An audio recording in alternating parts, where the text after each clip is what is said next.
Sardar Patel university Vallabh Vidyanagar में vice chancellor रहा। शुभमंगल सावधान इस टाइटल के साथ आज हम आगे बढ़ रहे हैं।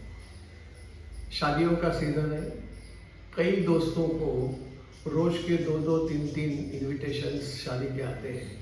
इसलिए सोचा कि भाई क्यों ना हम आज शादी के बारे में कुछ बात करें। किसी भी युवा, युवती या युवान, मेरी शादी अप्रतिम हो, अस्मरणीय हो,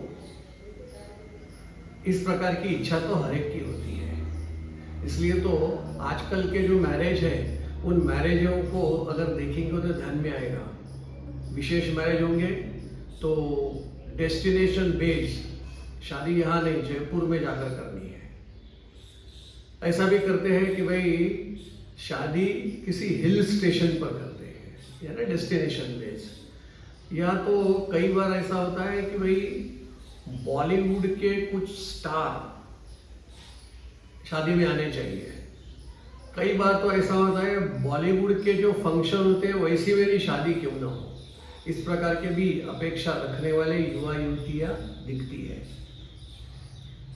शादी के विषय में मैट्रिमोनी जैसे वेबसाइट्स जो युवा युवती को एकत्रित करने में, एक दूसरे को पहचान कराने के लिए, ये मैट्रिमोनी जैसे वेबसाइट्स हैं।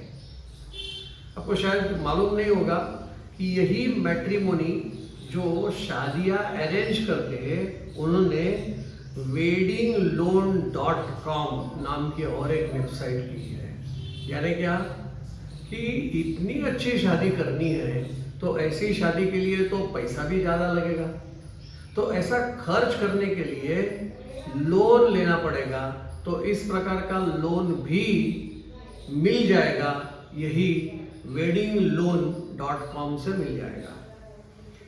एक weddingloan.com, ये लोग कहाँ से पैसा लाएंगे? इनका तो मैट्रिमोनी वाला है, तो इसमें शादी के लिए लोन कहाँ से देंगे? तो फाइनेंशियल इंस्टीट्यूशन से, कुछ बैंक्स है, उनके साथ उनके टाइप है, और वो टाइप की वजह से ये शादी के लिए लोन देते हैं। एक वेड मी गुड नाम का एक ऑर्गेनाइजेशन है, उसने कुछ सर्वे किया। उस सर्वे में जो ध्यान में आया वो मैं आपको बताता हूँ कि मेरी शादी का खर्च कितना। तो 1 करोड़ से ज्यादा खर्चा हो ऐसी 9% शादियां उन्होंने कुछ 1200 जगह पे देखा है, कुछ 22-23 सिटीज में देखा है। उसमें से उन्हें जो पता चला वो कि 9% शादियां ऐसी हो कि जिसमें 1 करोड़ से ज्यादा खर्च होता है।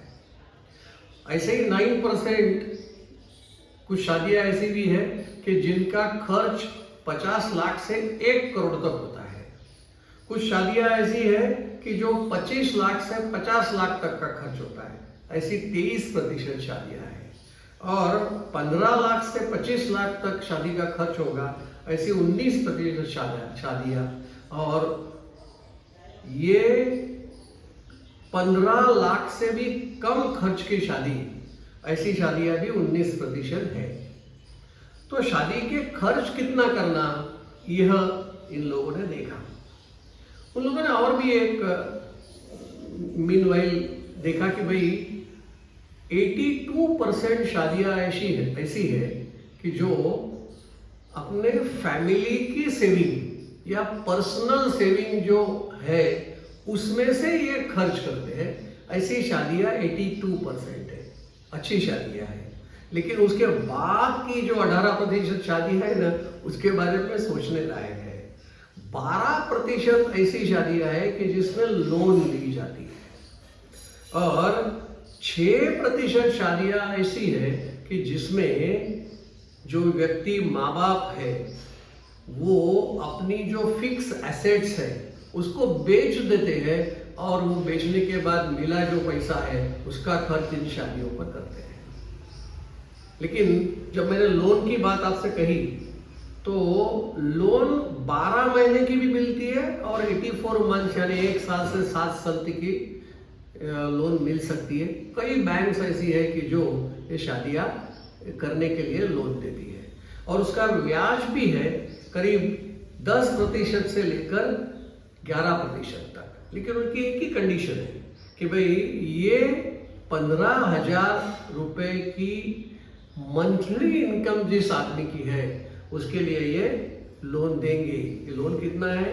50,000 से लेकर तो 40 लाख तक का लोन यह बैंक्स और ये फाइनेंशियल इंस्टीट्यूशंस देते हैं। अब सोचना ये है कि भाई शादी करना तो कैसे करना, इस प्रकार की शादियां कि जिससे लोन लेनी पड़े या हमारी जो कुछ सेविंग्स है वो सेविंग भी खत्म हो जाए, तो वो भी अच्छा नहीं है। लेकिन शादी तो मुझे अविस्मरणीय करनी है, शादी तो मुझे अप्रतिम करनी है, तो सिर्फ पैसा ही उसमें आवश्यक है ऐसा मुझे लगता नहीं है। शादियों में खर्च करना एक बार और आने वाले 7 साल में दुख सहन करना, ये कहाँ तक ठीक है? इसलिए हमें शादियों के खर्च के बारे में सोचना चाहिए। अस्तु, मैं अपनी वाणी को विराम देता हूँ।